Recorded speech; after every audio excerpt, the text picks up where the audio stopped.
ফিল্ডে নামছো, কাজ করতেছো জনগণের জন্য? ফিল্ডে নামছি আজকে 2 দিন যাবত, আজকে নিয়ে 3 দিন হবে। হ্যাঁ আচ্ছা 3 দিন। তোমরা কয়জন আছো টিম একসাথে? আমরা 5-6 জন এরকম, মানে ছোটখাটো একটা টিম আর কি। আচ্ছা আচ্ছা। এর উপর নির্ভর করে যদি আমাদের অ্যামাউন্ট বেশি হয় তাহলে আমরা নিজেরাই যাওয়ার চিন্তা রাখি, আর যদি আমাদের অ্যামাউন্ট দেখতেছি যে না আমরা গেলে আমাদের খরচটা বেশি হবে, আমাদের বড় যারা টিম আছে তাদের কাছে দিলে আমাদের ভাড়াটা মানে বেঁচে ওই বন্যাগ্রস্ত মানুষ, কবলিত মানুষ তারা একটু ভালো কিছু মানে পাবে, আমাদের থেকে পাবে, তো সেই ক্ষেত্রে তো আমরা যাইয়া খরচ করার কোনো মানে হয় না।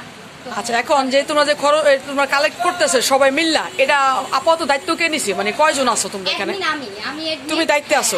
আচ্ছা, কত টাকা হয় প্রতিদিন কালেকশন? আমি প্রথম দিন কালেকশন করেছিলাম 21,500 টাকা। আচ্ছা আচ্ছা। পরের দিন দ্বিতীয় দিন কালেক্ট করছি 11,000 টাকা, আর ইনশাল্লাহ আজকে বের হয়েছি।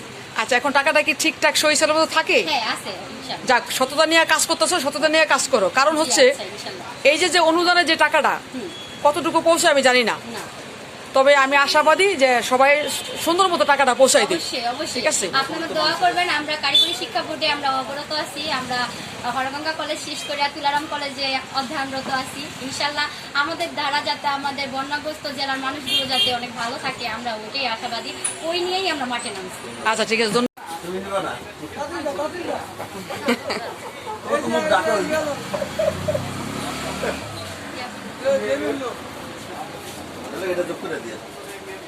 ওকে ঠিক আছে, ধন্যবাদ তোমাদের সবাইকে। হ্যাঁ, ভালো থাকবা।